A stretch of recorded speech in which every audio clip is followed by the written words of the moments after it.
All right. All right. Hello again, We're both Mary. recording. Yeah, we're both recording. Yeah, I can even see that you're recording. Cool. All right, neat. Yeah, it's good to see you. It's been a while. It's good to see you too. When we last spoke, we lived in a different world. Yeah, it was pre-corona apocalypse. Yeah. Yeah, right. Yeah, you've been okay on your end. I saw your videos. So for a while, you seemed very busy. I saw you comment somewhere that everything was much harder because of the confinement and everything, but you seem to be back on your feet. Yeah, well, what happened was I just had a lot of practical things I needed to get done. I Mhm. had, so for a while there, I felt like my brain turned off in terms of anything that was abstract because I had to deal with a lot of very practical things, Yeah. because there was a lot of things going on with the child that my grandson that I'm homeschooling. We were already homeschooling, so that wasn't that big of a change there, but there were just a lot of things going on with him.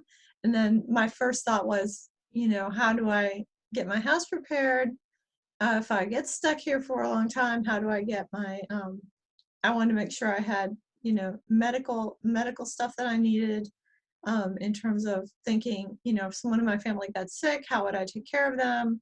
Mhm. Doing research on that and talking to an herbalist that I know, and then trying to figure out how I could do things to help myself boost my immune system. Because when this started, my white blood cell count was low, so I was really concerned about that. Mhm. And so I just actually had a blood test today, and my looks like my immune system has come back online. So I'm happy about that. I'm Great. less Yeah. worried. Mhm. And so I just had a whole lot of practical things to do. Plus, it's spring. I had to get the garden in. And so that's always a real busy time for me, trying to get everything planted. Mhm. And so, and then John Vervaeke posted my conversation with him. Did you see that one? Yeah, yeah, I watched that. It was good. Yeah. And when I saw that, I said, "Oh, I used to be a person who could think abstractly. I guess maybe I could do that again."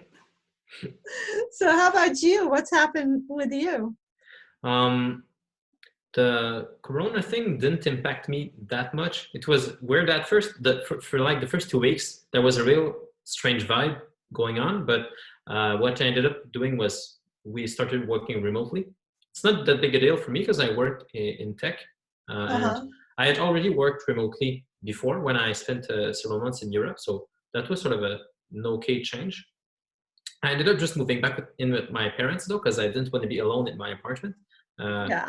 so I got spent more time with my family. That was nice. Um, and my Do you have girlfriend ended up siblings? coming back from, yeah, Do you have siblings. siblings? Yeah, I have three little brothers.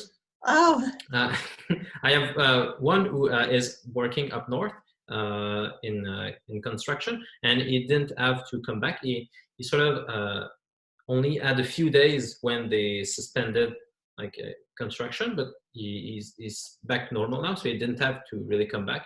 And my other brothers were working remotely, and my parents were happy for a while because back in this fall, we were pretty much all gone from the house. I was like living in Europe for a while. I had a brother living in an apartment, my other brother up north. So they had only my littlest brother living with them, and my mother was sort of getting sad and all because we were all leaving. But now that we all came back home for a while, she was very happy. And now things are sort of easing back into normal. At least here in Quebec, nothing really bad happened outside of retirement homes. So we're progressively opening things back. right, right. Mm. Yeah. Um, so how's the economy up there? Did it suffer a great deal, or does it seem to stay It's all a, it's, a, right? it's a good question. We have no idea what's going to happen because the government sort of took it upon itself to do some pretty bold moves, and it's sort of anybody's guess what's going to happen with that. They started distributing money for all kinds of reasons to all kinds of people, uh, and so far we haven't seen what the effects will be just yet. Of course, lots of people got laid off from their jobs, but then the government gave them money so that they could at least survive for a while. And Mhm. who knows what will happen when you just give people money right? It may be better than it's better than people just starving, but we don't know what this will do long term. So we don't know yet as far as the economy goes. Do you Yeah. know in your state? Well, Georgia opened back up.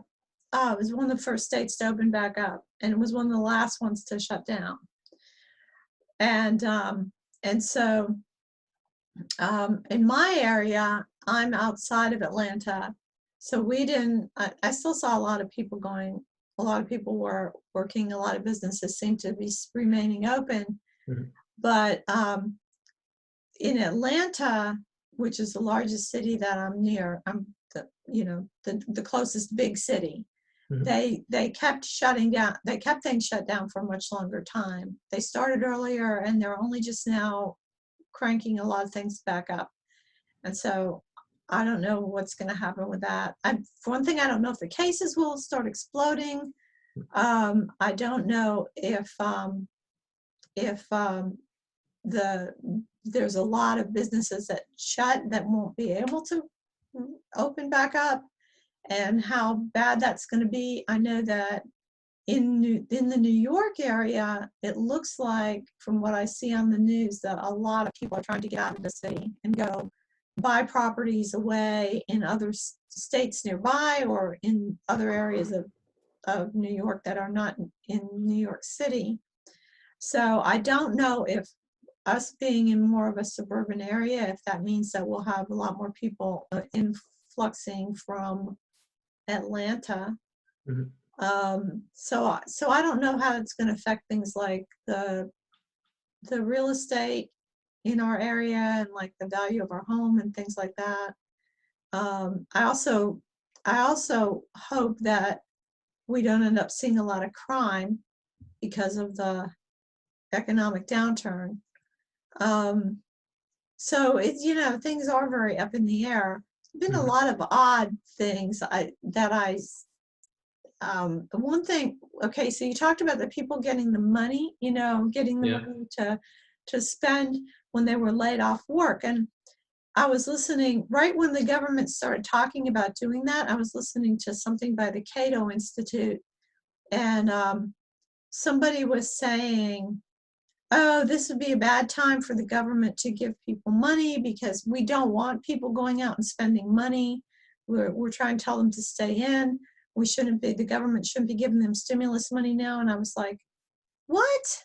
you know, I listen to these things, and it's like I hear these people talk, and it's like, you have a job, you probably make a lot of money. Maybe the person talking makes over $100,000 a year.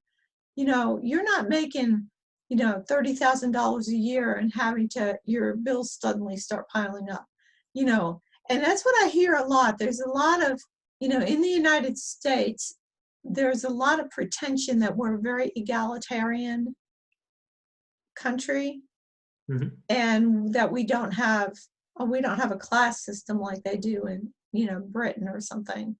And we're also egalitarian. That's our big pretension that we have. But there were so many times when I heard people talking, and I thought, your complete lack of any comprehension of how life is for most people is lacking. There were just a lot of, I call them, let them eat cake moments. What is that? What is that? There's a French phrase. Is it noblesse oblige? No, noblesse. Noblesse oblige. Yeah, yeah. Yeah, we could use a little of that right now. And it was like, it was not there. Like Ellen DeGeneres did a video from her mansion where she has a pool and a jacuzzi, talking about how terrible it was to be locked down, because it's like being in jail. And I thought, oh boy, that just makes me want to put you in jail. Do you not comprehend that? Yeah, it's going to be so weird, though. We don't know what the effect this is going to have on the economy long term. But and to change topic, another completely weird thing that happened, but that is relevant to this corner of the internet, is some people started burning cell phone towers because they think that it's the 5G waves that are causing the coronavirus. It's like, and this immediately made me think of Jonathan's videos on the symbolism of conspiracy theories, because Mhm. it's so liturgical to go burn cell phone towers. And you can see that they have the right symbolic intuition that Right. you sort of burn the sign of the technology that brings us together and that It's a connects us. sacrifice. Yeah. the thing that Holocaust. and it makes no sense. They didn't even bring they didn't even burn real like 5G cell phone towers and physically the thing doesn't make sense, but symbolically it's very understandable that they would burn cell phone towers. And Right. so it's a weird thing that popped up, but that makes so much sense. Right. And there's one thing, I don't think that the 5G thing is related to this at all. But here's one thing that is true, is that we really don't know what the effects of 5G are. We don't know what the effects of all these electromagnetic waves that we're surrounding ourselves with are on our bodies. And even like the 5G stuff, we really don't know what the effects are. So I think for people to be suspicious and say, well, are there any studies, like, how about we take a bunch of monkeys and make them subjected to these waves for a while and then see what happens to them before we start surrounding people with them? There's just like, we really don't know. We're doing a lot of things. I know one thing is, these like high power lines that they have strung all over the place, the real big electrical wires. I know that sometimes when people live near them, they definitely have problems. They have neurological problems and different things like that.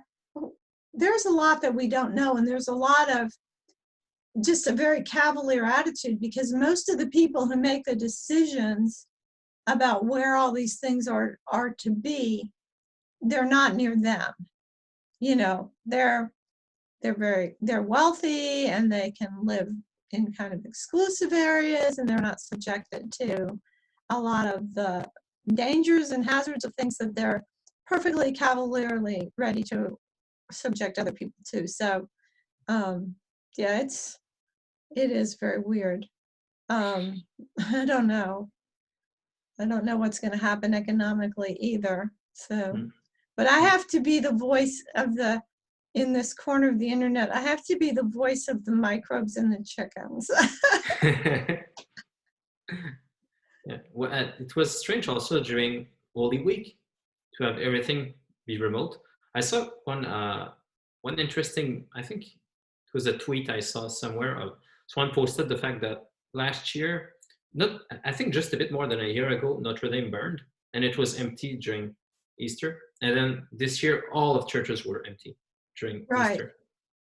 And I don't want to make too much out of this, but still it's sort of a striking fact, and it was a strange Easter for everything to be remote, everything to be televised, and there was all kinds of discussions about like, what do we do with sacraments? What is it that we can do remotely or via cell phones? And don't know how it went for you and your parish. Well, so our parish has been shut down for public masses since I think the second week of March, and they're going to be opening back up the end of May, but I don't know if there will be a restriction on how many people are allowed to gather. So I don't know about that. And I'm not sure what they're going to do about the Sunday obligation, whether they're going to continue an indulgence on the Sunday obligation until the pandemic is kind of past for people who are worried or, are vulnerable or whatever. So I don't know what all they're going to do about that. But it's so strange not going to church. It's just weird. Yeah, and it felt at a strange time for me because I spent lots and lots of time just studying and sort of living more intellectually when I was ongoingly discussing with John, and I learned a lot, and I was spending a lot of time just studying. And after our last discussion, I felt we reached sort of a point that was clear enough that for a while I wanted to just try to embody those ideas and practice them. So like I started to go church more, try to get more involved and so on, and then things shut down within just a few weeks. So I ended up having to do this more at home, but with the extra time it was still easy to sort of just dive into just individual practices. And so I made So I made use of the time, but it was a strange time to, yeah, a strange time for all like practicing Christians not to be able to actively engage physically with people and with the buildings and with the sacraments. Right. Well, you know, you hear, like, I keep hearing these Protestants talking about doing online church and stuff. And it's like, Catholics and Orthodox, we can't really do that. I mean, it's, it's like you can't, you,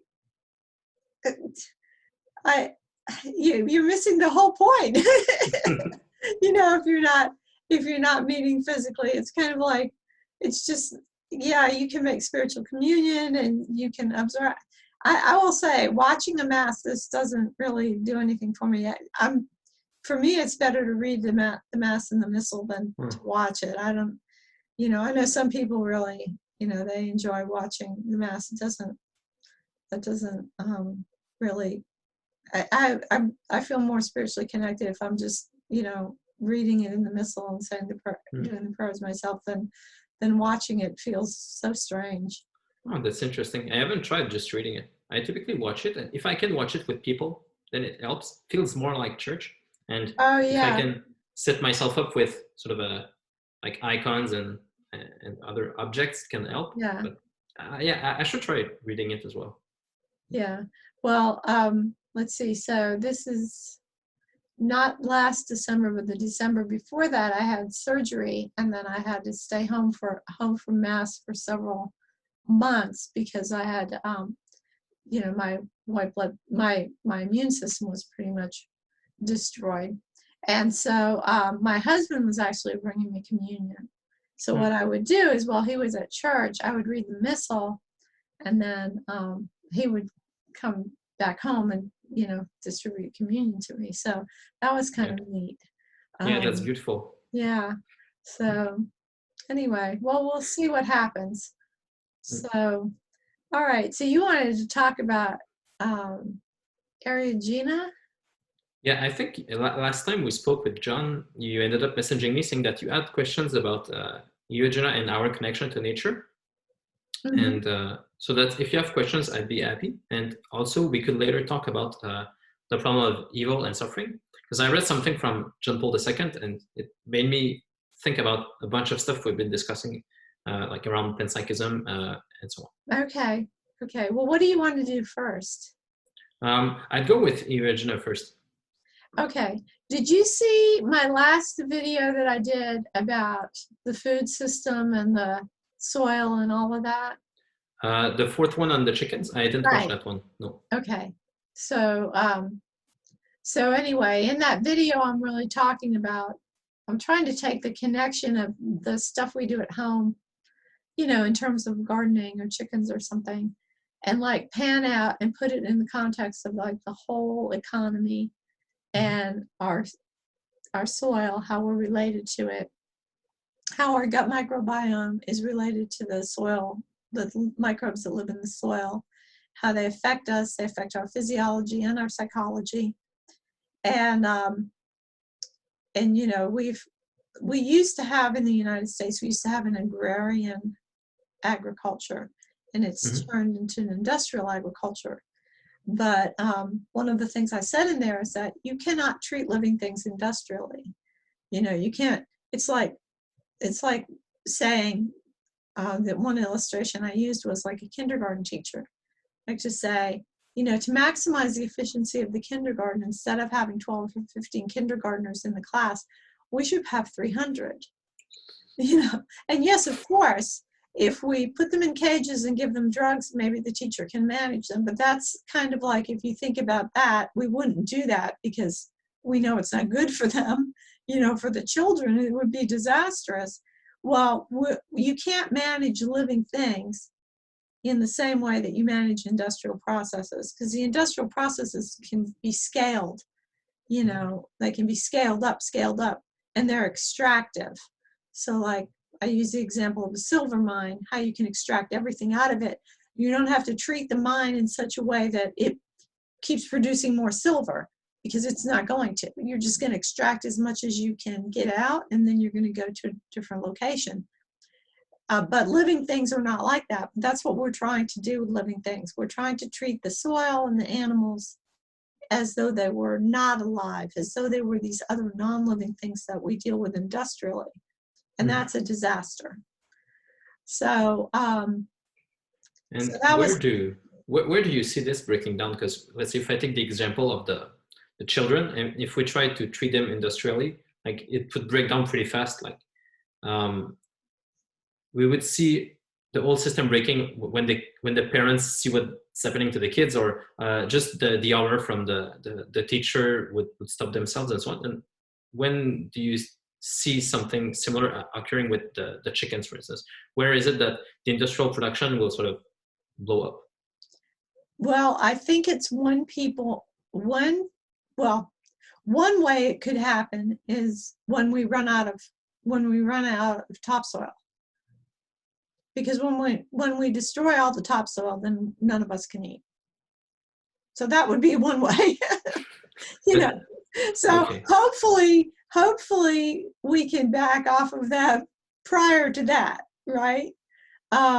So one thing would be when people understand that the reason why our health is so bad, and your health is probably not bad. So when I say we, I'm not like meaning you and I, but in general, in the United States population, the level of chronic illness, even among young people, is astounding.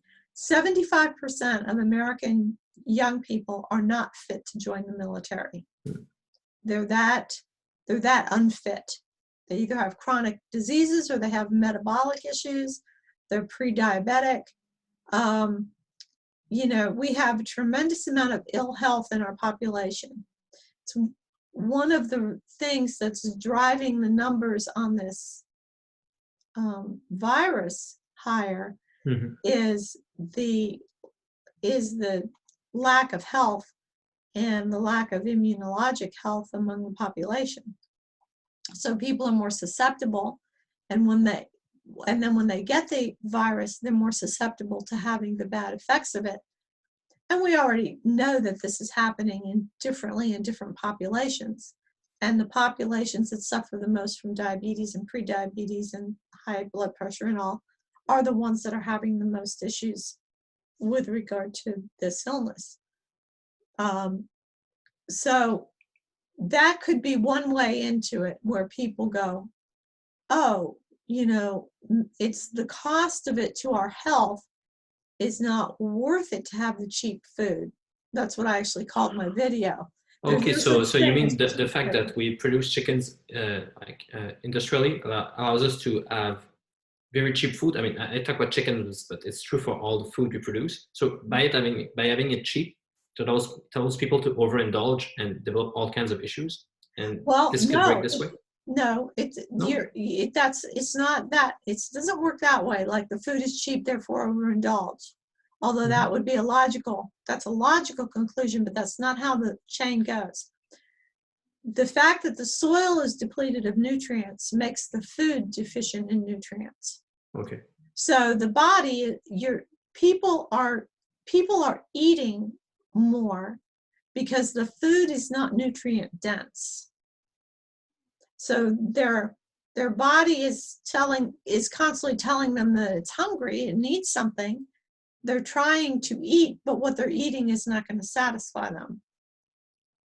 See, because if nutrients are not in the soil, they're not going to get in the plants. And if they're not in the plants, they're not going to be in the animals that eat the plants or in the people that eat the plants.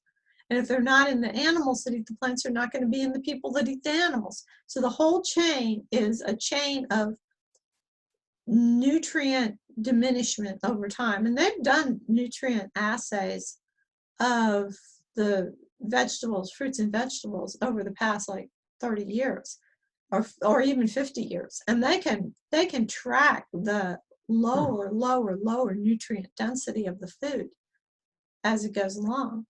And so that's what's creating the problem.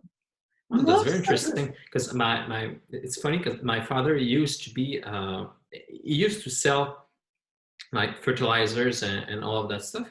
Mhm. And I remember him telling me about how like insane the production could be increased with these methods, and but also genetically modified seeds and so on. Like it's crazy how by how much the production could be improved in terms of like the amount of corn you produce, for instance. But Right. I never even thought of asking about the vitamins in those produced food. I was just blown away by the fact that you can produce so much more food, but it never even crossed my mind to ask about the quality of that food. Right, right. So that is really the issue, because um, you're able to produce a lot of food cheaply, but the food is not actually nourishing for the human beings that are consuming it. And that is the reason why we're so, plus it's a lot of it is the carbohydrates, a lot of it's corn and soy. Like many of the foods that that you see in the store, and you see like cans and cans and cans and jars and jars and jars and boxes and boxes and boxes lining, the store shelves. If you really get into what's in that stuff, you'll find that a lot of it is made mostly of corn and soy. It's corn and soy, in different configurations, in different shapes, in different formulations, with different seasonings added, but it's mostly corn and soy. And it's not, we're not supposed to be, we're not made to be consuming that much corn and soy. Mhm. So so that's why some people will say, well, don't eat the center of the store, just go around the perimeter, the vegetable section, the meat section, the dairy section, leave all the stuff in the middle, out, because basically it's garbage for, but then we're doing the same thing to the cattle, because a lot of the cattle is being fed the grains, and that's not their natural diet either.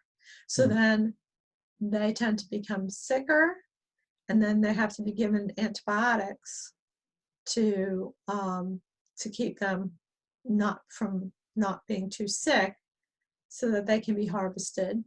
And then the that low dose of antibiotics that have to be given to the cattle end up going into the water supply. They go into the environment, and we start taking them in, and we end up with antibiotic resistant Yeah. bacteria. A lot Hmm. of that antibiotic resistant bacteria development happened not in the humans. People say, well, it's from people washing their hands with antibacterial soap. Some, a little bit, but most of it comes from the food. Yeah. So, And I'm curious if I personally never really took the time to think about all of this, and especially how it relates to to man and our role in creation. Because in Genesis, we're supposed to tend to the garden, and we're supposed to have dominion over the fish of the sea and the beasts of the earth, and we're mhm. ultimately supposed to turn them up towards God, like a priest. We're supposed to mediate between all of this food and make something good out of it and turn it up to God ultimately. And there's also some symbolic stuff I haven't taken the time to think about, on the fact that, for instance, on certain days we have to fast from certain foods, the fact that monks will often abstain from meat completely. There's there must be something there, and I'd be curious to know if you've thought about where, if considering what we're doing right now, like, do you have an idea of where we would be going wrong in this in our role with creation? Well, this is one of the things I talked about in my fourth video. I talked about what is the niche, what is the ecological niche of the human being. That's what we have to understand. And our ecological niche is that we are a top predator. That is our ecological niche. We're the top predator in every environment we go into. And then you have to ask, well, what does the top predator do? Well, the top predator moves the prey species through the landscape, improving the prey species and fertilizing the landscape. That's what pastoralists did, you know, for thousands of years, right? Mhm. And there, I give the example in there about the wolves in Yellowstone. Have you ever heard about the wolves in Yellowstone? No. Well, they took the wolves out of Yellowstone. I don't know whether they shot them all or they trapped them or whatever, but I guess for the protection of the human beings. You know, Yellowstone National Park is a huge piece of Mhm. land that's set aside as a national park. They took the wolves out of Yellowstone. And over the decades since the wolves left from Yellowstone, the entire environment just degraded horribly.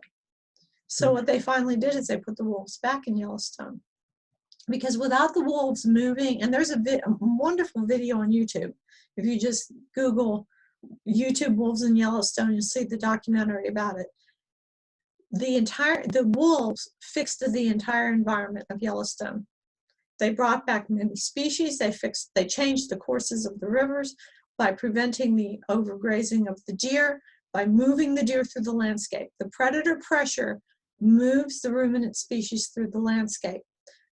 That fertilizes the landscape, keeps it from being overgrazed, and then brings back all of the other biology that is supposed to be there. So when we deal with any animal species in our environment, we're supposed to be moving them through the landscape as a predator does.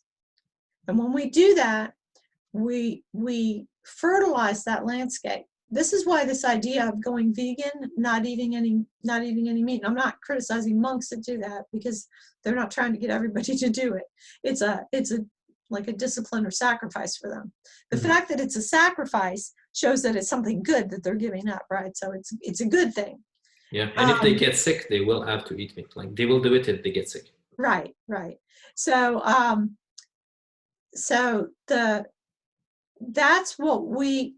that's that's our role, and that's how we need to treat the animals, because you can't have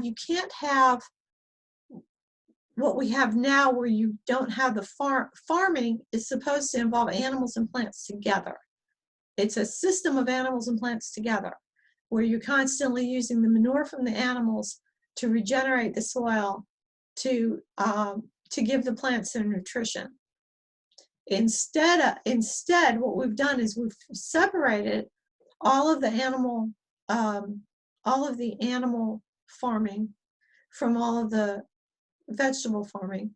We do monocropping, where you have one species growing in huge tracts of land, very efficient, but very, very bad for the land, because species of plants nourish each other, like legumes, fix nitrogen in the soil, and fertilize other plants. And the soil biology is extremely complicated, or complex. It's extremely complex. We don't even know all of the creatures that are in it. And so it's a system that we've just damaged and degraded horribly through these industrial processes, because we want the food to be cheap. We think we're making progress when we can have fewer people on the land. But the land needs loving attention. It needs, we need to go back to where we have family farms, where people intergenerationally stay on a piece of property so that they get to know it, and through their loving care, they make it productive. And we need to have a lot of them, a lot of these farms. What's happened in the United States is they've just been bought out by the corporations. So when they pass a farm bill and they say, well, we're going to give subsidies to these farming, to these farmers, the farmers that they're giving the subsidies to are huge corporations in a lot of cases. They're giving them billions and billions of dollars. And on top of that, they have, as part of our agricultural economics in the United States, are the supplemental food programs. Those are all run by the USDA. So like the food stamp program, it's called SNAP, Supplemental Nutritional Assistance Program. Those benefits for people to be able to take, a debit card that the government gives them and go to the grocery store to buy food. Most of that money that they're spending goes back to the corporations because that's what the people are buying. The Coca-Cola makes billions of dollars off of that program. Hmm. So it hasn't reached that point in Quebec where all of the big corporations own everything, but it definitely, I come from just if I go back one generation, basically everyone in my family was a farmer or is involved somehow in it. And just 2 generations ago, I think it was maybe, I don't know, 50% of the population was involved in farming somehow. It used to be very ubiquitous, but what has occurred now, and I see it in some of my cousins, which are farmers, it's become harder and harder to compete with larger and larger farms. So it makes for often the life of a farmer just has become too hard, and most people just rather do something easier. And so lots of farms just don't have anybody to really take care of them, so they end up selling them, and they sometimes don't get used. I haven't checked, but apparently there are like some Asian investors who buy them because it's worth something. It's an investment, and it sort of just goes empty here. And but on the other side of it, it's a tough balance to have because I do see the value of having high quality foods and having communities and having families that take care of their own land and so on. It's also true that now we feed people a lot more efficiently, and that this has freed people to do things besides farming, and it has improved, for instance, I'm not sure that the health system would be as effective as it is right now if not for this. The infant mortality rate, for instance, is very low now because we have technology, because we have lots of means, because among other things, we have freed up lots of people who used to have to farm to feed themselves. Now they can do some other stuff. So, like, do you have anything sort of to reassure me that this isn't where you would have to end up cutting? well, you know, Pope Benedict said that farming needed to be reimagined. And he really encouraged young Catholics to go into farming. If you go back and look at Rerum Novarum by Pope Leo XIII, he talked about the fact that a man will work more diligently and with greater satisfaction in his work if he works on something he owns. So,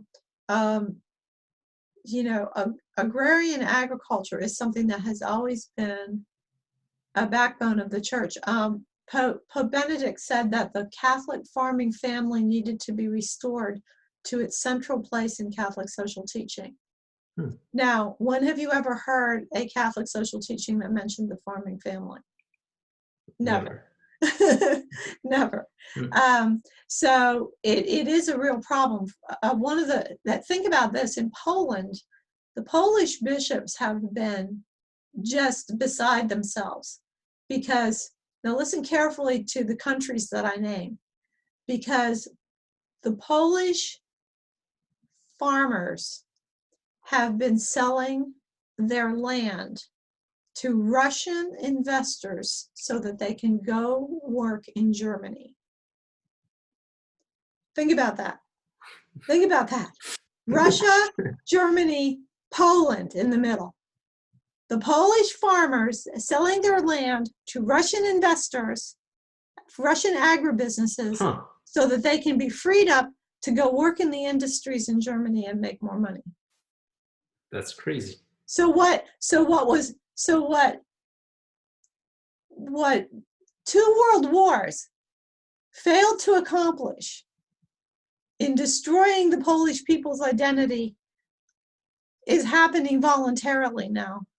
As they turn themselves over, as they turn their economic future over to the 2 enemies on either side that have been trying to pull them apart for I don't know how many centuries. So that's that's the kind of thing that's going on, and the church I think that it's a very, and I think we haven't fully explored this. Maybe Eriugena, how am I say Eriugena, right? Eriugena, yeah. Eriugena really maybe his time to shine forth and help us understand what is the spirituality of caring for the land Hmm. and our connection to nature. Hmm. Now, you talked about the health system, and I'm fully in favor of, modern medicine. Let's put it that way. But we have to distinguish between actual medical care and this so-called health care that we keep talking about in this country. Because what you have is some of the same companies, okay, Bayer, you've heard of Bayer aspirin, right? Yep. It's a German company. Okay, Bayer bought Monsanto. Monsanto is a company that makes glyphosate, which is a terrible chemical that's an herbicide that is now in so much of our food, it's ridiculous. Cheerios is the highest cereal in glyphosate. The IS what? Cheerios. Do you know Cheerios? Do they have Yeah, but Cheerios? I didn't hear the rest of the sentence. Is the IS what? It's a cereal highest in glyphosate. Okay. Glyphosate is Roundup. Roundup. Oh. Okay. So what Roundup is used for is to kill weeds. Now, so why doesn't Roundup kill, say, the corn? Say you spray it on a cornfield, because the corn is genetically modified to resist the Roundup. That's what the GMO corn is. It's made to resist the spraying of the Roundup. So it survives the Roundup, but it still gets sprayed with the Roundup because it's sprayed on the whole field. Only the weeds die. The corn stays. There's other now oats and wheat are not genetically modified. I don't believe not genetically modified to withstand Roundup. But the Roundup is used on them to dry them out, to desiccate them at the end of their growing life so they can be more easily harvested. And the oats are what? The oats is the thing that the Cheerios are made of. Mm-hmm. So that means that this glyphosate, which is a toxin, is in one of the foods that is most commonly fed to little children. Mm-hmm. Right? So so then when people get sick, so you have a pharmaceutical company, Bayer, now owns Monsanto. So basically you have this company that can put poisons into the food, make people sick, and then make the medicines for them when they get sick and they have to go to the doctor, and they're put on all these pharmaceuticals. So it's sometimes it's the same company. So yes, we have to distinguish between modern medicine or modern medical practice, like the ability to do heart surgery or brain surgery, or treat cancers, or take someone who's banged up in a car accident and repair them and that kind of thing, or even treat bacterial infections and things like that with antibiotics. We have to distinguish between that and the pharmaceuticals that are to adjust things in the body that really are maladjusted because of diet. All right. So right now, for example, you have a lot of people taking antacids, I think is it Prilosec and the little purple pill or something that they advertise in it. These medicines to deplete your stomach acid. All right. The reason people do that is because they have acid reflux. The reason they have acid reflux, so they think, oh, I don't have enough, I have too much stomach acid, my stomach's too acid, I need to take this thing. Now, when these were invented, when these were developed, they were prescription, and there were warnings on them to not keep people on them for more than, I think it was like 6 weeks or something like that, because of the damage that they would do to the body. But now you have people can go to the drugstore and buy them themselves. They're off from prescription. They're now over the counter. And people will stay on them for years. What happens when you depress your stomach acid? artificially is you cannot digest your food properly. Yeah. You're not able to pull the nutrients out of your food.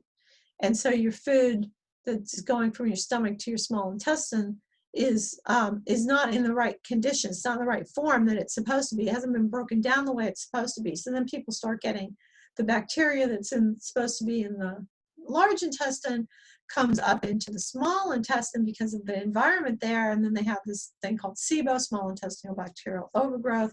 They have all kinds of issues with their digestion, and every time one of these new issues comes up, they go get some other drug, some other medicine. So we have a situation in the United States.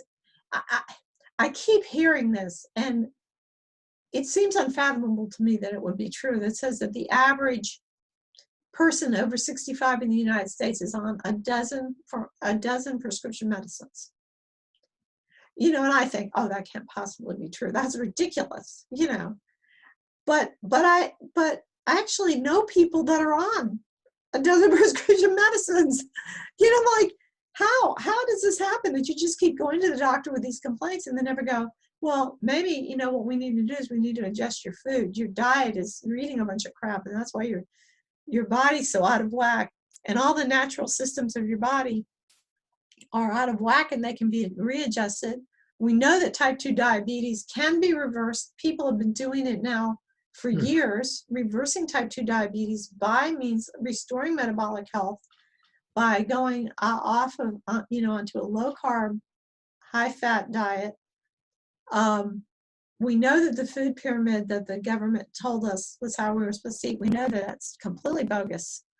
And yet that was really pushed by the by the industrial agricultural industry, so that they could get people to buy the products that they created. So yes, we can, if you look at a chart of how much we spend on food as a percentage of income, you see that it's gone steadily down. Okay, so as a percentage of our income, we're spending less and less money on food. At the same time, we're replacing that expenditure in expenditure on medicine. So who's benefiting from that? Yeah, that's interesting. And I admit this comes mostly as a surprise to me, and maybe this is part of the interesting knots we can try to untangle with Irigena, maybe, because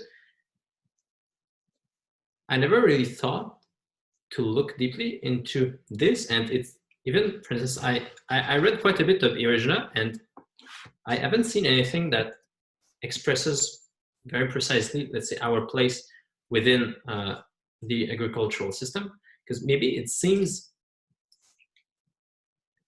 I don't know if it would have been even thinkable to ancient peoples what we do today, the sort of control we have over nature or over matter. But I wouldn't.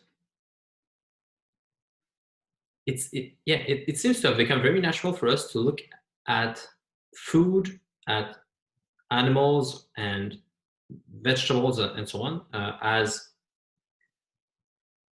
sort of just building blocks, like inert building blocks. We just need calories and that's it. We've turned them into, let's say, the lowest kind of matter we can think of. It's just potential so that we can grow. And we for instance, if you read Irigena or even just in the Bible, there are all kinds of agrarian metaphors or hunting metaphors. It's a kind of symbolism that is prevalent because it used to be so natural to people. And I wonder if I've just been blind really to it. And yeah, I don't know where I would exactly start to look for it. There's going to be something, I don't know if you've thought about, let's say, Cain and Abel. And there are two different sacrifices, an agrarian one and also an animal one. I did actually, yeah. I was actually thinking when I was preparing to do my last video, I thought, because there's always a question, why was Abel's sacrifice better? And there's all kinds of theories about why it was acceptable versus Cain's. Was it because there really was no difference in the value of the actual sacrifice? It had to do with their hearts, and their attitudes. did it have to do with the fact that, the sacrifice of the lamb was an animal, was shed blood, and the shedding of blood is of more value? Huh. Was it because it was more symbolic of the sacrifice of Christ being a lamb?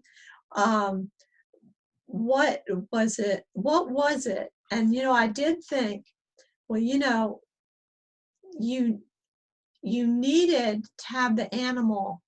In other words, the the the health or the value of what Cain was producing was actually dependent upon the Mhm. animals, because it's the animals that fertilize the that make the ground fertile to grow the plants. So maybe that is connected in some way. Um, I I change. Yeah, I'm gonna change books basically because I remember I read *Sapiens* by Yuval Noah Harari a bit over a year ago. I don't know if you read the book. It's fairly popular. I've heard of It's it, but I haven't read it. and when I read it, it made me really think about the fall because it describes basically the agricultural revolution as a sort of fall. And it's not obvious in the book. I don't think he even does it explicitly, but it really made me think because he explains how it is that setting up agrarian societies like only had bad consequences for a very long time, basically. And probably came as an accident. Like people realized that if you sort of kept if you add some grains on you and you dropped it, then new grains would grow, and then eventually people stopped. They realized that they could feed themselves more effectively with grains than with hunting because they could, let's say, keep for the same amount of ground, they could create more grains than they could like have animals to hunt and eat. But this ended up causing a lot of issues. People had nutrient deficiencies, as you discussed.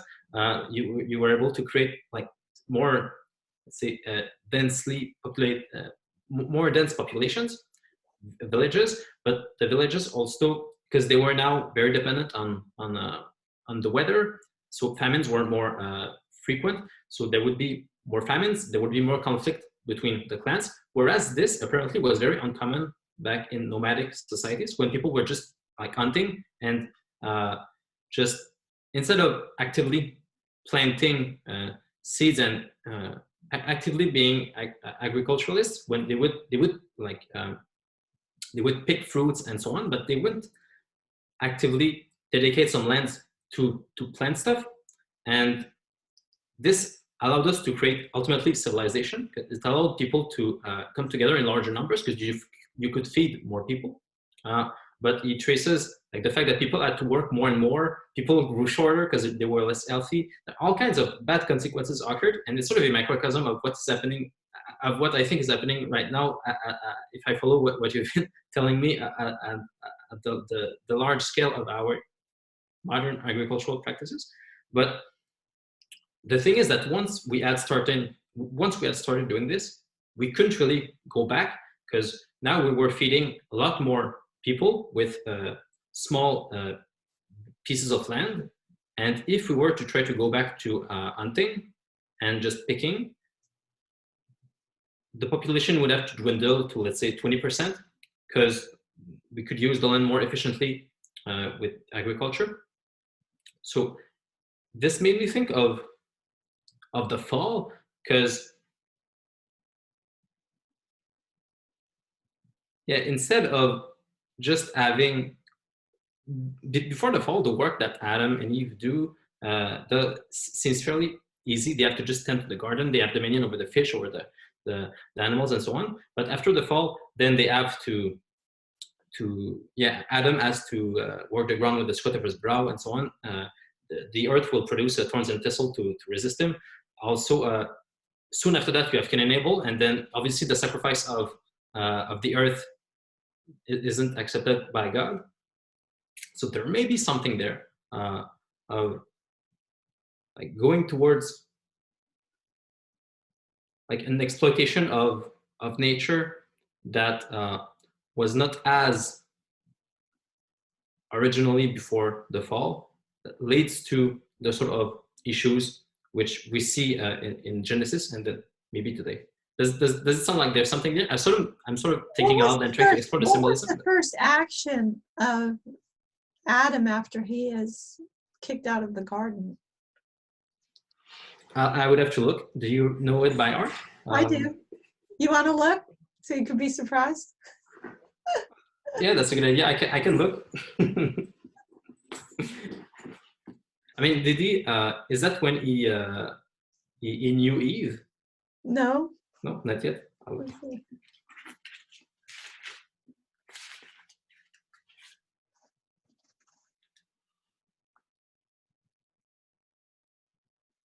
Okay. As soon as he, oh, okay. So, You could read well, it. at the end of Genesis 3, okay, so towards the end of Genesis 3, therefore the Lord God sent him forth from the Garden of Eden to till the ground from whence he was taken. So his first action when he leaves the garden is that he starts to till the ground. Yeah. Yeah. So so one of the things about agriculture is there's a difference between you know, tilling the ground constantly, that constant tillage of the ground and damages the soil biology. So this is something that we have found out. When you have human populations, and you do have some human populations that have farming practices, where they have been in the same location for many, many, many years, hundreds, thousands of years, without depleting the ground, and they don't till.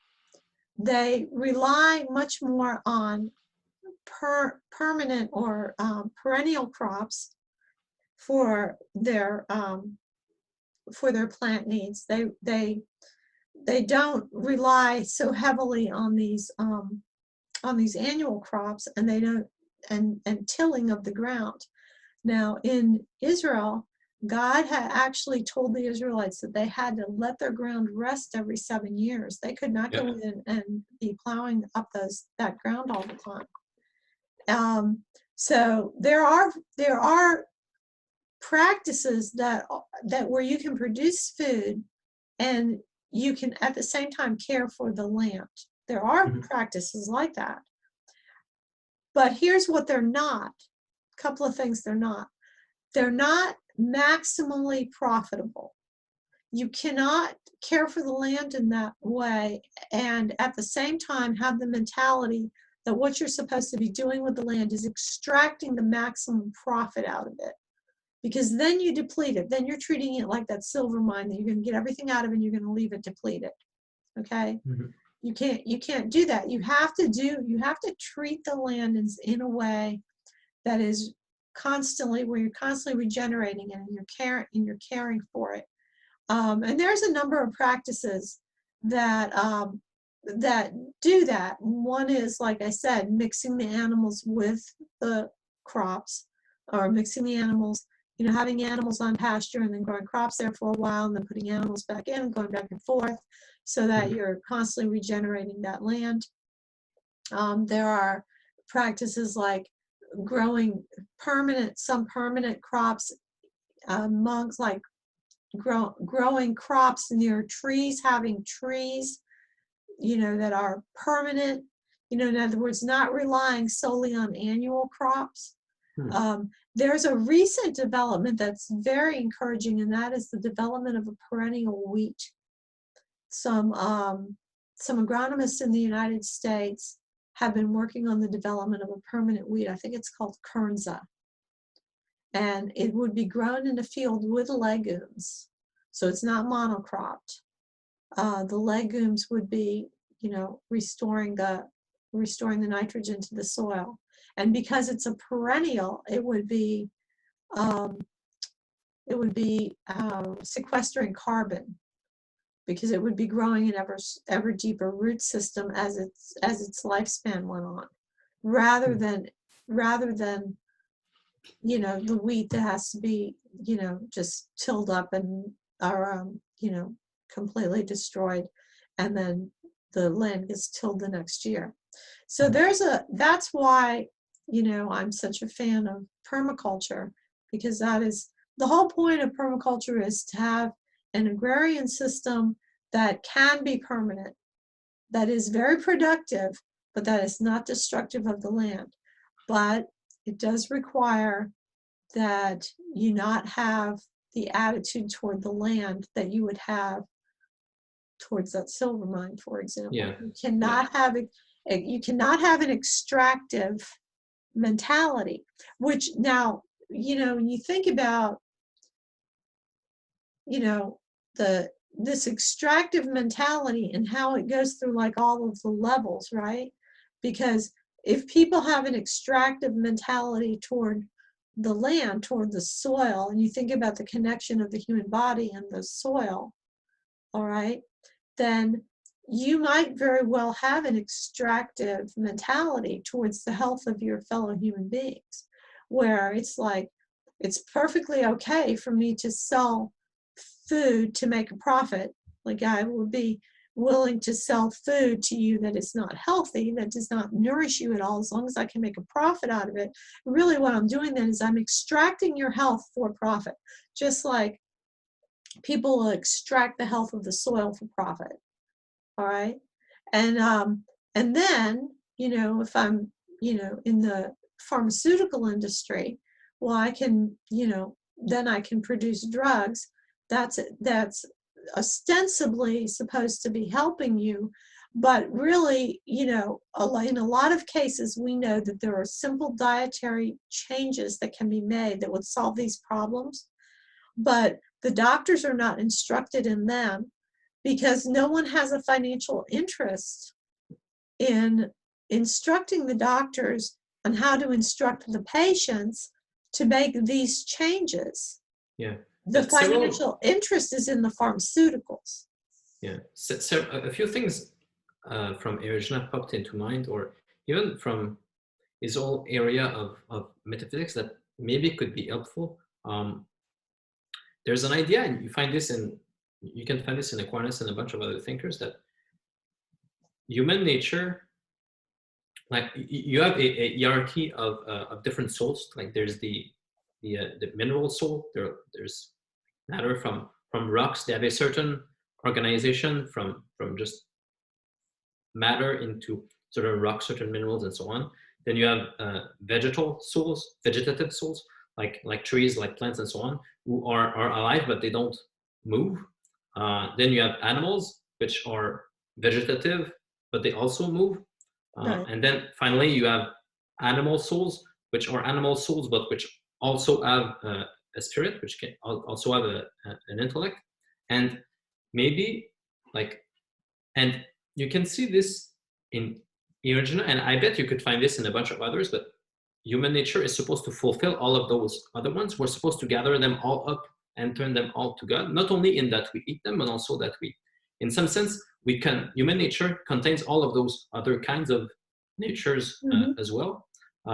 And maybe what we're doing when we treat, let's say, animals as vegetation, or as we treat vegetation as minerals, is where, we cannot properly, even for human beings, turn the whole creation towards God, because we just keep sort of reducing it to lower levels. We don't let it emerge, and that's an important thing for Erigena. Even the way that God creates the world, he always lets things emerge in it, and it's what I think it's a very insightful reading that Erigena has of the first few days of creation, where at the end of almost all the days, not all of them, but almost all of them, God just sees that what he has made was good, and on the seventh day, he just completely rests and looks at what he has made, and he rests in what he has made. Yeah. Because what he's made is a temple. Yeah, he made something for himself. good. Yeah. He made something good, so he can see his own goodness reflected in what he has made in his temple, right? And maybe what we're doing when we, after the fall, when we till the ground instead of tend the garden, when we treat animals as vegetation instead of as, let's say, part of us, we don't let things emerge as they should. We keep sort of bringing them back down and try to extract what we can from them. And it's typical of all the breaks between the layers that occur within the forest. We break with our creator, but we also break with the animals.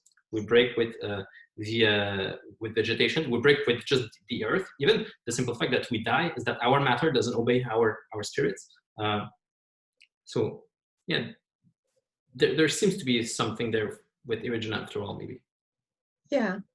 Well, I do think that there's a lot of spiritual implications in all of these things, and that, there's got to be something, God, it cannot be God's will for us to abuse animals the way we are, because you think about, okay, so God gave that, man dominion over the fish and the birds and the animals. Why didn't he give that dominion to angels instead of to human beings? Why not give them the dominion? Because, according to what many of the fathers, I guess, say that the angels were involved in creation, and that some say that every species of animal has its angel, that that was involved with its formation or whatever, because they were involved in the creation as sub-creators. So why not give them the dominion over those things? Why give it to us? And the reason is because we can have solidarity and compassion for animals. Angels can't. They can't feel physically. We know what it's like to be hungry, to be tired, to have an injury, to have a broken bone, to all of these things. We know what those things are like, so we can treat animals with compassion. But you think about, did you ever, when you were a kid, did you ever read Black Beauty? No. So Black Beauty was written by, I think her name is Anna Sewell, or I think it's Sewell. I don't know exactly how to say it. But she had some kind of physical deformity. She was crippled. And this was in I guess in the 1800s, maybe in England. And it was fashionable at the time among people especially who were wealthy and who had carriages and horses. It was a fashionable thing to do this thing called reining up, where they wanted their horses' heads to look very high and very proud as they were driving down the street. So they had a way of pulling the horses' heads back as the horses were, trotting down the street, so they'd have this elegant appearance. And she, because she was crippled, and whenever she went anywhere with her family, not every time, but a lot of times she would be left in a carriage on the street waiting for other people who went in a shop or something. So she would have time to observe the animals, to observe the horses as they were pulling the carts and things. And because she had trouble with movement herself, she was very attuned to movement. And she began to notice that the horses could not throw their full weight into pulling because their heads were being pulled back, and the unnaturalness of the way they were being forced to move. So she actually wrote the book Black Beauty. It's now read as a child's book, but it was originally, what it was to get people to comprehend the torment that the horses were being put through when they were forced into pulling the carriages in this unnatural position. And her book was a success because the practice of reining the horses' heads back while they were pulling carriages was actually, I think it was outlawed, but if not it was outlawed, it became something that was generally recognized as a cruelty, and it stopped thanks to her book.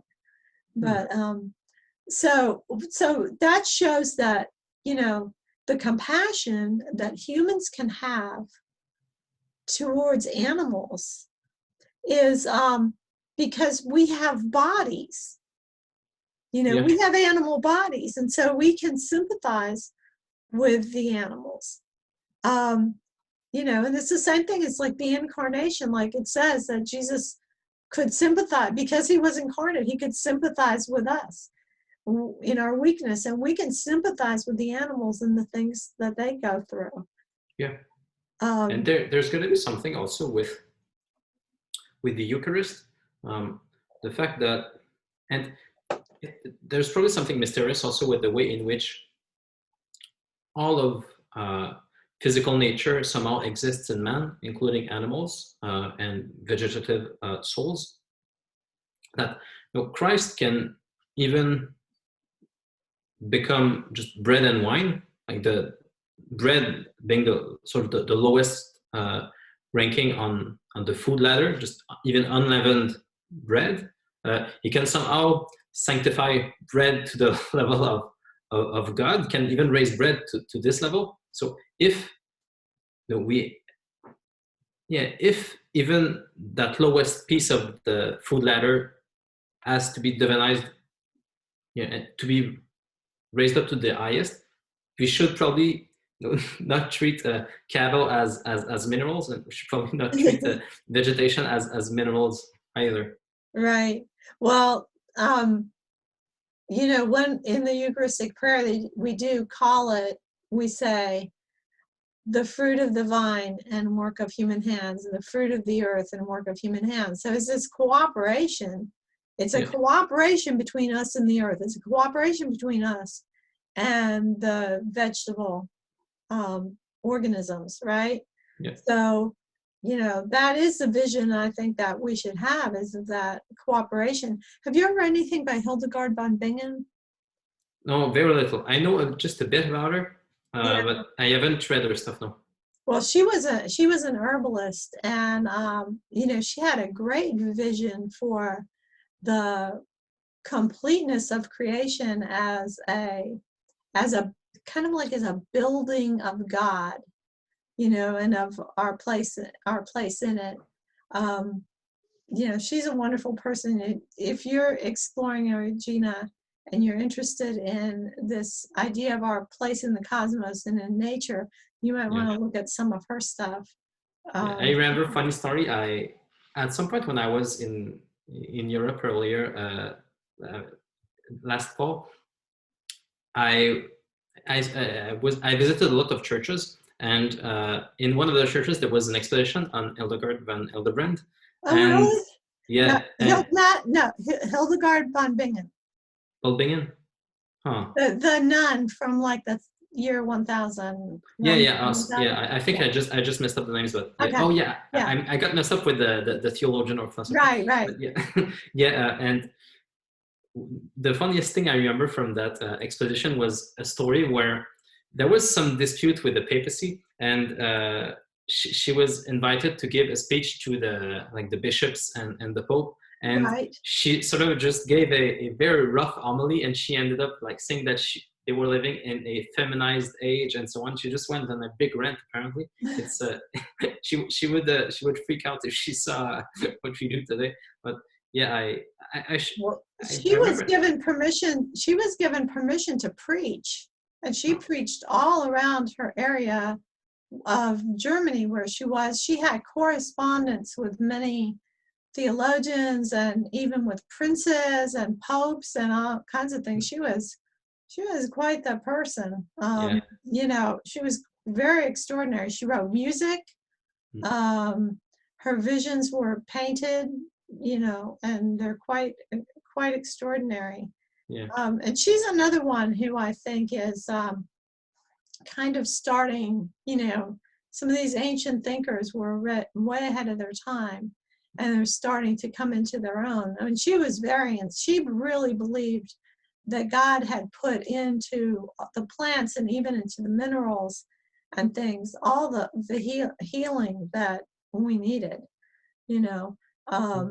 So she's quite, there are actually clinics that do her, you know, herbal and therapeutic practices in Germany. So yeah, she's a thinker that's really coming into her own, I think, just right now, maybe like Regina, because some of it, because of the ecological crisis that we have produced upon the earth, which is coming back on our bodies. You know, that we can't do anything to the earth without it affecting our health. One of the things I talked about in my video is, you know, we have these gut bacteria that create serotonin. Most of the serotonin in our body is produced by our gut bacteria, and so if you're not feeding yourself, your gut bacteria, the food that you eat is information for your gut bacteria. They produce vitamins, they help take the nutrients out of our food and make them bioavailable to us, etc. And we're giving them information all the time. And so, and they're communicating all the time. They're communicating with our brain. They're sending chemicals to our brain to either make us feel happy or make us feel anxious. Everybody's anxious right now, right? And I said, of course, you know, if you're eating food and the message you're sending to your gut bacteria is, I am living in a place of starvation where there is no decent food. Your gut bacteria is not stupid. It's going to be trying to get you to move somewhere where there's food.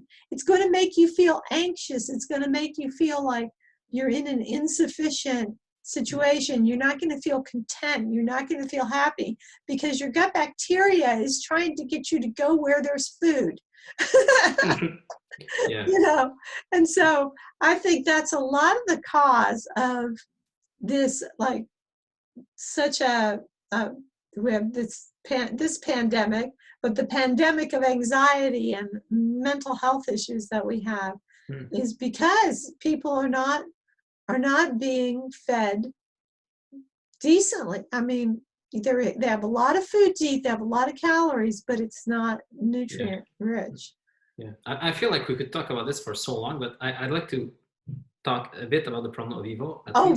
Before you do, I want to tell you a quick story about an animal, because you know, I was talking about the compassion. Yeah. Today, I was walking by my blueberry patch, and there was a cat. We have some feral cats in the neighborhood. I'm always scramming them away from my yard. And there was this cat, and I saw it was looking at something in my blueberry patch.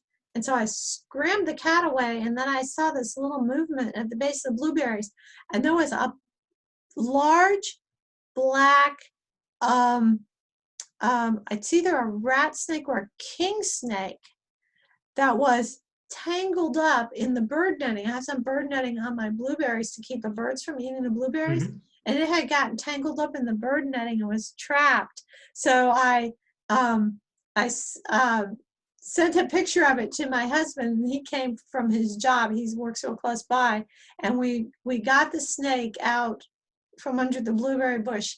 You know, we cut the netting and we brought it in the house in a bucket, and then we were able to take the netting that was wrapped around it and you know, pull it off and then release the snake. So, you know, I was so happy because I was like, if that stupid cat hadn't been there and I hadn't seen it, and I would have gone, and I wouldn't have seen the snake there for a couple of days, if it would have died trapped in the bird netting, I would have just felt terrible. But it's not a dangerous snake. But it was about 3.5 feet long. It was a big snake. 30 feet long? No, 3.5. Okay, sorry. 30 feet long would have probably eaten me. But no, 3.5 is about 3.5 feet long. So it was a real neat experience. But you know, I mean, here's the compassion, right? My husband and I had even for snakes. Compassion on that snake. It's not a poisonous kind of snake. So had a Hmm. copperhead or something, then I wouldn't have had compassion on it. Yeah. Would have bruised his no, bruised his head. I don't remember Oh the yeah, passage. it would have been, yeah, it would have been, definitely its head would have been bruised if it had been a copperhead or a rattlesnake. But All right, so yeah, what was the other thing you want to talk about? yeah, about the problem of suffering, especially Right, because I had never really found anything that I found too convincing as an answer to the problem. And I had sort of just maybe put that on hold. But I read the other day John Paul II's apostolic letter on that topic. He wrote that in the mid 80s, I believe, Salvifici Doloris. And right. I I was, think it was 1988. huh, I'm not maybe. sure. I thought it was It much earlier. might have been earlier. Might have been earlier. Yeah. Because I think it was the 6th year of his pontificate. So, Oh, okay. yeah. But yeah, I was impressed by some of the things he said and stuff that there are some phrases I had heard before, like the idea of if you're suffering, if you are facing evil and so on, you can offer it up. It's sort of a very common thing for Catholics to say, but I hadn't really come across any good explanations uh, of it just yet. And in the apostolic letter, I found the way that the Pope explained the place of suffering in the body of Christ. It was the first time that it sort of clicked a bit for me, and I especially saw some connections with the sorts of panpsychisms and how it is that we can talk about the body of Christ in terms of a church, a gathering of people. And I wanted to discuss it with you, especially since something you probably heard a long time ago. And I was wondering, even before diving into, let's say, how the Pope talked about it, what was the best explanation you had heard to either to the problem of evil or specifically to the idea of offering up your sufferings? How sort of did you understand it? Well, let me see. Um, I guess I the way that I understood it was to make a distinction between evils and evil.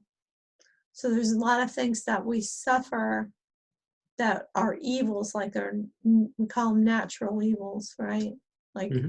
earthquakes and tsunamis and illnesses and things like that. And then there's evil, which is like something that is a personal intent. Mm-hmm. So I guess one of the things that I kind of understood from Catholic thought was that we're created in a world that is, the church says, is like unfinished in a way. We're put into this world on a journey, and we're not at a completed state.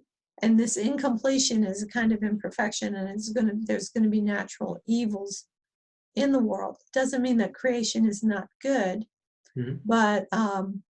but it means that we will that there will be suffering in the world. Um, and that a lot of and that these suffering is a certain kind of an opportunity. We have an opportunity to display virtue in suffering and in the midst of suffering, and also to display like personal virtue in the sense of patience and long suffering, Mm-hmm. and things like that, but also compassion for others, and you know working together for good with others, things like that.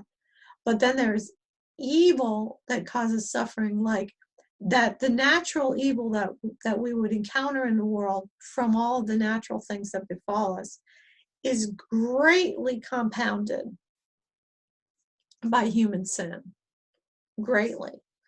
um so like going back to the question about the food, like yes, you know there's droughts, and there's locusts, and there's all these things, but um that doesn't explain all the hunger, because a lot of it is simply that selfishness of people, their refusal to share and give to others. That explains a lot of it. So you have the combination.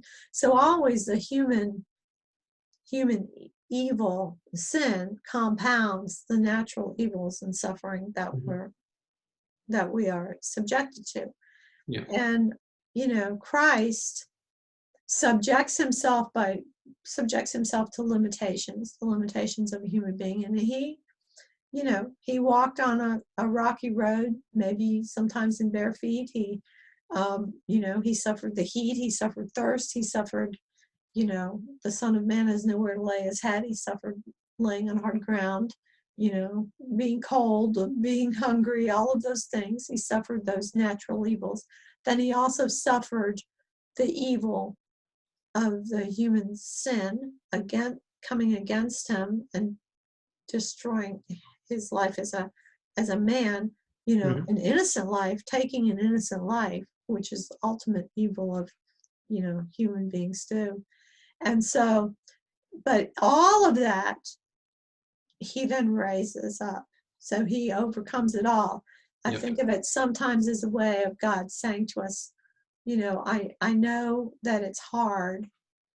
I really know, because I came and I experienced it too, and I know that it's hard, but I promise I'm going to make it all up to you. Mm.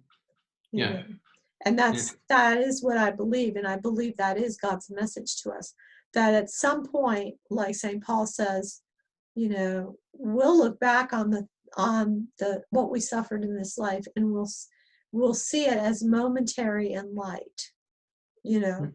And right now it doesn't seem that way. Because I said to someone one time, if this is momentary and light, I would hate to see lengthy and heavy.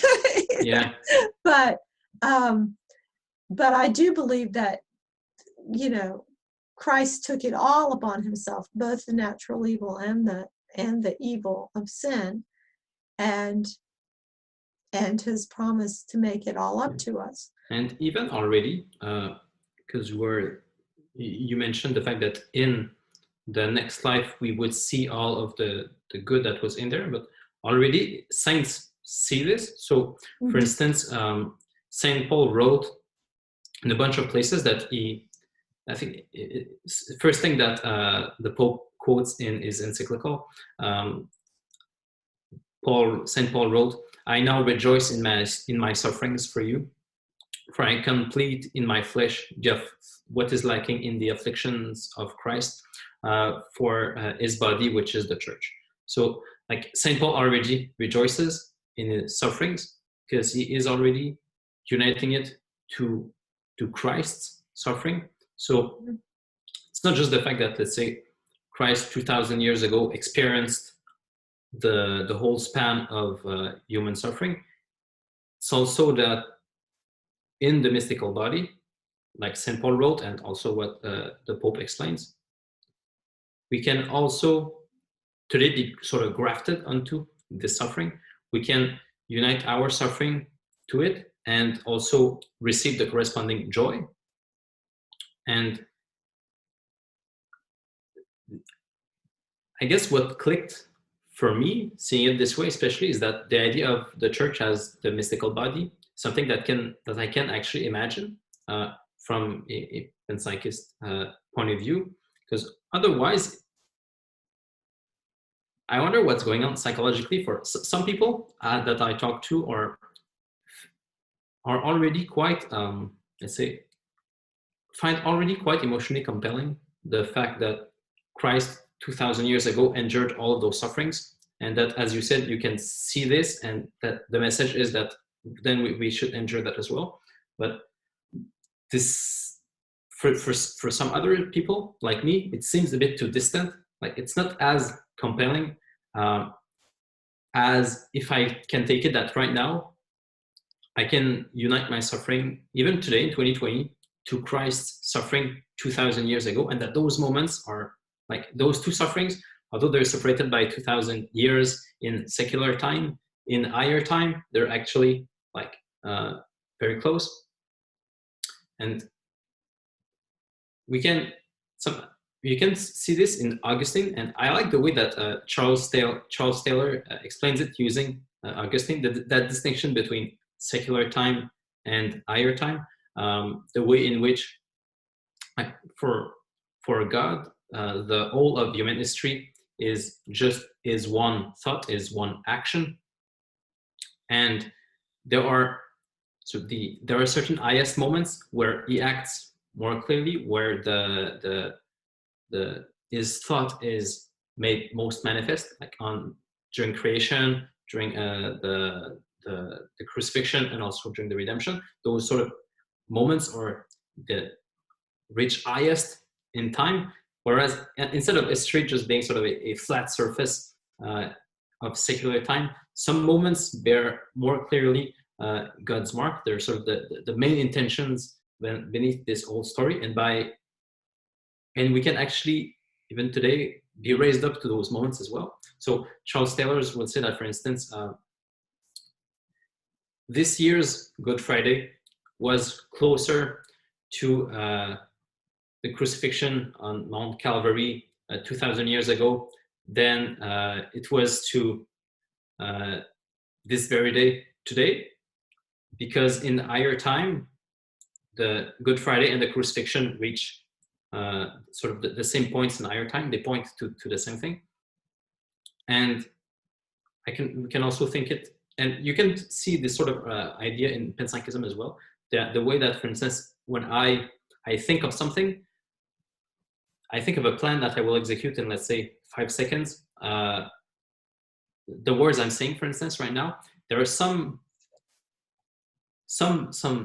thoughts, some moments in what I'm going to speak that are most close to what I'm actually thinking.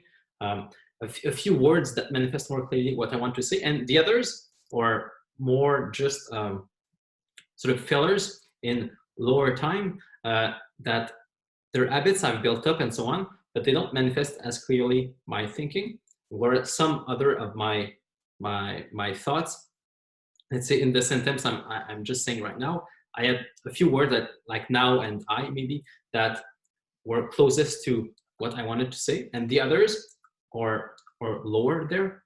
So anyways, all that is to say that if you were to look at what occurs at the level of my cells, there's like tons of stuff going on. There's lots and lots of movements. There are millions upon millions of those different interactions, but some of them, which say the target words, are the ones that are closest to what I wanted to say. They reach a higher time span of my thoughts, my intentions, and the way that my body can be gathered up in time in my consciousness is similar to the way the church can also be gathered up in God's mind. So this is sort of the way I saw the mystical body, the way I sort of tried to make sense of it, and it allowed me to get a bit closer to or to make more psychologically salient my uniting of my sufferings to Christ. Do you think that all makes sense, what I've said so far? Yes, I like especially the point about like having the certain peaks in history that more, they're like punctuate, right? Mm-hmm. Like punctuations of, yeah. Like Abraham, like the Abrahamic story, and then Moses, and then, the different things that are in the scriptures that show us this, what we call salvation history. But one thing that came to my mind when you were saying that was, this kind of like goes back to the coronavirus thing, is that, okay, when the virus, there's this website called Number Story, and they have a constant map showing the verified cases throughout the world, and it's like this they run this almost constant live stream showing the map with the numbers from the different countries and a chart of the way the curve is in the different countries. Mm-hmm. And then they have a live stream, so people are constantly commenting. And way back in, I guess, February sometime, I was looking at that once the numbers were going up in the different countries. And, somebody in the live stream, somebody posted a comment, and they said, why does God have to punish us like this? And then I had these little crying emoji faces, you know, and it made me so sad to see that somebody thinking that, you know, that was God's punishment.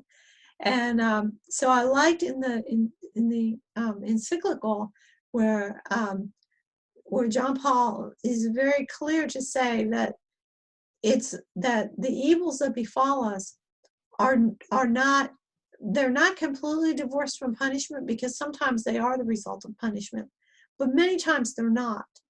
And that one of the lessons of the book of Job was to divorce that from our mind, you know, because Job was not being punished, you know, by God for anything that he did. He was innocent. And so you know, we have to extract that. But the other thing he says is that, you know, when we suffer, we ask why. And he says, we suffer from the world, whether it's the world of men doing harm to us, or whether it's the natural evils in the world as created. We suffer from the world, but when we ask this question of why are we suffering, we're not asking the world. We never ask the world that question. We direct that question to God, like this person did, you know, in that live stream when they said, why does God punish us like this? We don't ever direct that question to the world. So when it comes to personally, you know, uniting ourselves to the cross, that's one of the reasons why in Ignatian spirituality, we're encouraged to make a morning offering. Are you familiar with the morning offering? No. You know, Lord Jesus Christ, through the Immaculate Heart of Mary, I offer you my prayers, works, joys, and sufferings of this day, for all the intentions of your Sacred Heart in union with the holy sacrifice of the Mass throughout the world, in reparation for my sins, for the intentions of all my relatives and friends, and especially for the intentions of the Holy Father. So when we make a morning offering, we're already saying, you know, to God that, you know, it's our intention to take whatever suffering we have that day and already offer it to him, whatever it may be. I remember this one time I made a morning offering, and then I was baking cheesecake, and I had put it in the oven, and it was one of these cakes that really rises up real high. You know, it's like it comes out when it's baking, and just like it's in a springform pan, so it's, you know, it's a real high pan to begin with, but then when it bakes, it like puffs up real high, you know, and it turned out that I had accidentally put it up on the shelf too high in the oven, so that when it rose up, it hit the top of the oven, you know. And when I opened the oven and I saw that it had smeared itself against the top of the oven, I never cuss, okay, never. I was so upset. I think I was making it for some people. That's why I was particularly upset. And I remember that I stomped my foot on the ground, and I said, damn, like 3 times, you know, because I was so upset about this cake. And I thought, oh no, I just took what I offered to God and I just threw it right down to hell. So, and I mean, and I never use bad. My friends all know, they know I never use bad language, but I was so upset over that stupid cake. But I remember so clearly having that image that in my mind of how this thing that I had already told in the morning offered to God, and now that I had just pulled it right out of heaven, and I had said, "Here, devil, you get it," you know. Yeah. It's a good way to see it, really. Even in the case of Job, for instance, Job isn't paying for his own sins, but he's still paying for sin itself. It's still the devil. It's still the author of all ill that is causing Job's issues, and then Job has to try to do his best, still try to redeem that, and later when Christ comes, he fulfills it. It takes Job's sufferings and he will raise them even higher. He yeah, I guess Christ will take Job's sufferings and bring it into his own fight against Satan, which will actually be successful. But yeah, I think like this is a vital move that in through all of the various sufferings that Christ endured, by enduring them perfectly, by being God, he yeah he sanctified the whole range of those sufferings. He used them to defeat Satan. I'm trying. I would like to be able to put this in language that would be easier for, let's say, atheists listening. I Well, find think it about difficult. the glory, right? Because think about we're talking about Job. Yeah, We're talking about him now, right? yeah, It's like I don't know how many thousands of years since he lived. We always talk about him. He's become one of those high points. He's yeah, become one of those references. I mean, we always talk about him. We call him righteous. How glorified is he? In our minds, in our hearts. mhm. Yeah. I So think it's if we it says, Christ suffered for the glory that was because of the glory that was before him. But now Job didn't know that there was going to be so much glory before him, but boy, he's gotten it. He's gotten the glory. I mean, he got a lot back, at the end from God, in the material sense in this life, but now the glory that he's got, I mean, his name will never fade. You know, he's always there, expressing our feelings in the midst of all of that we suffer, yeah, and giving us such a great lesson, and such a lesson of faith. The yeah, Lord gives yeah. and the Lord takes away. Blessed be the name of the Lord.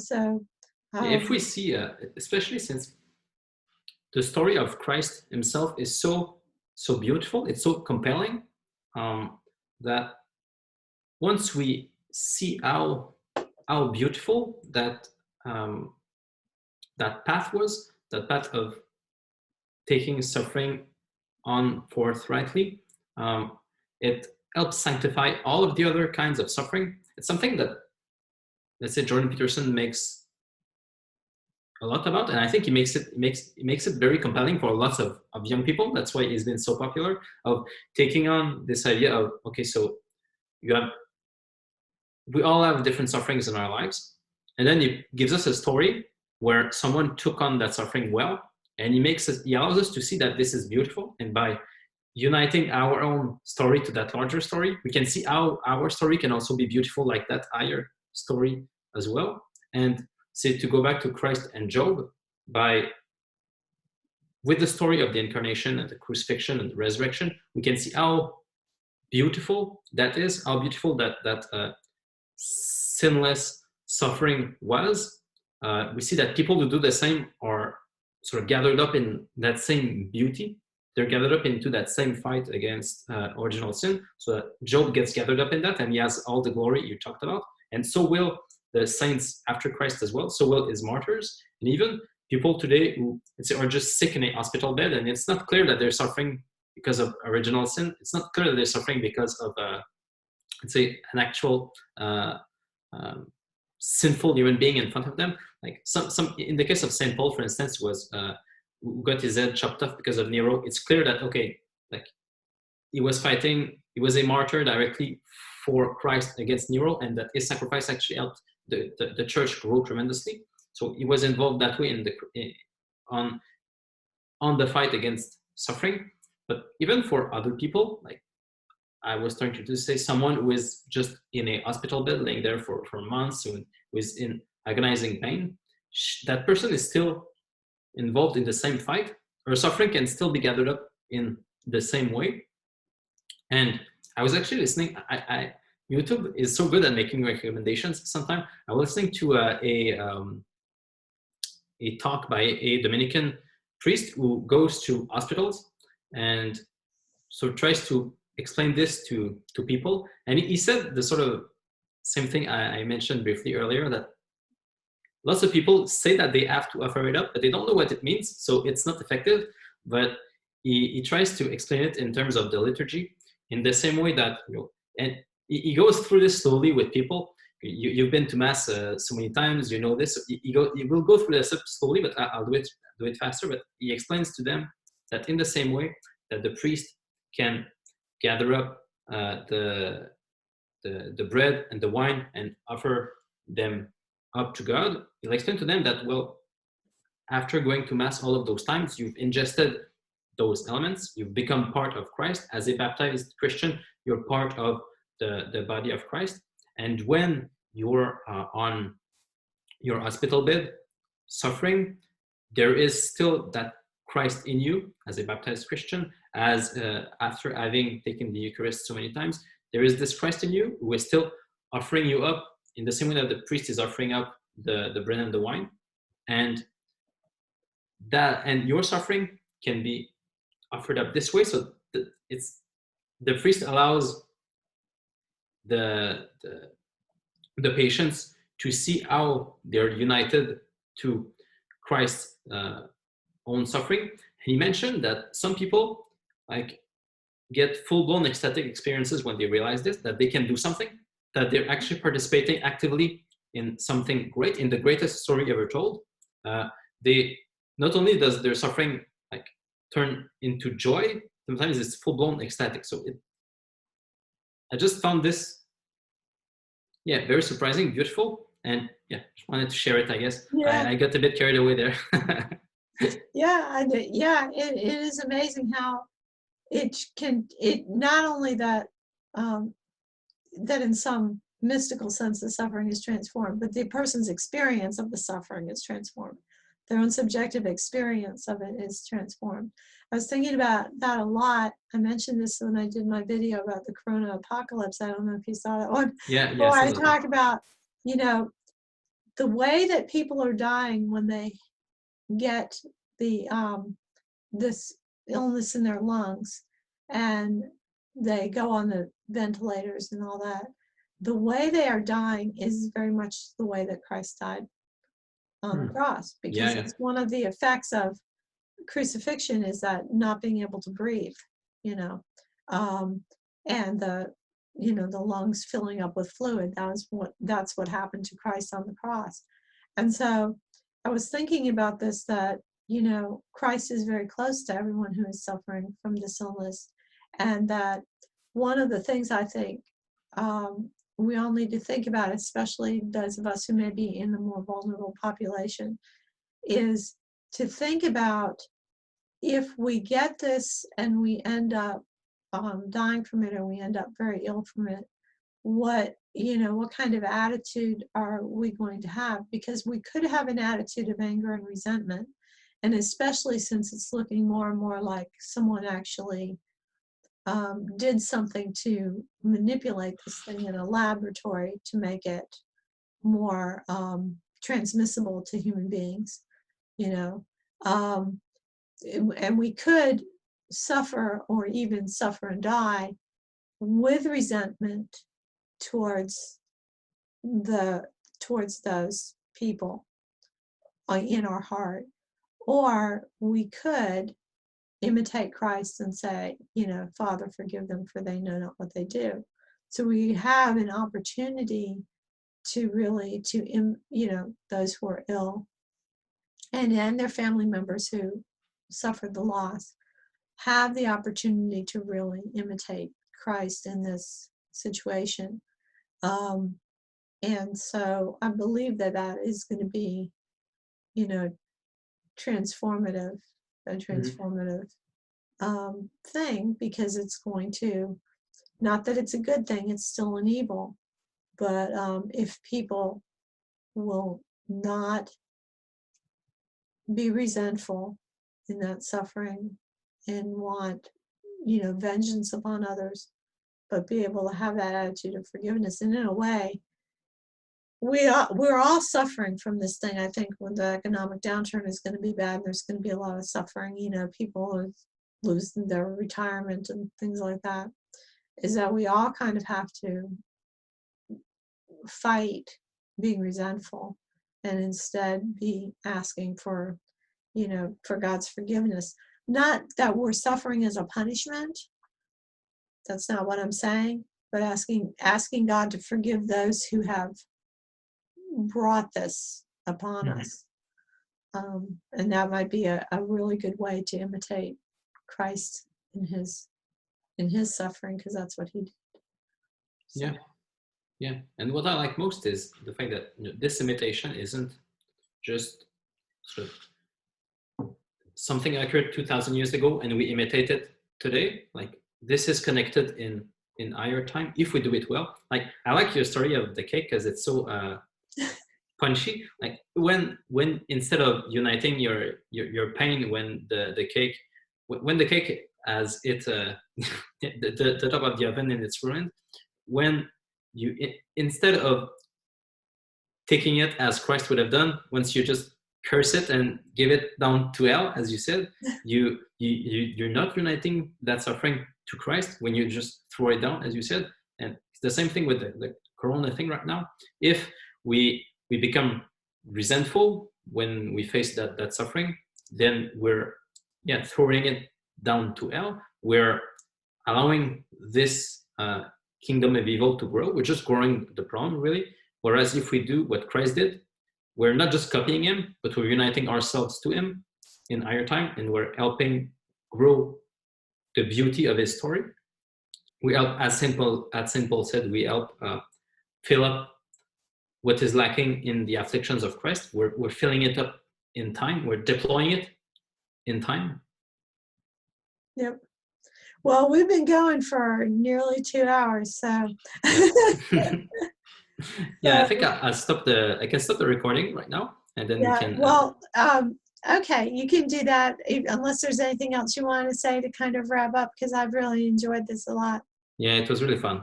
Yeah, just some logistical stuff after I end the recording. Okay.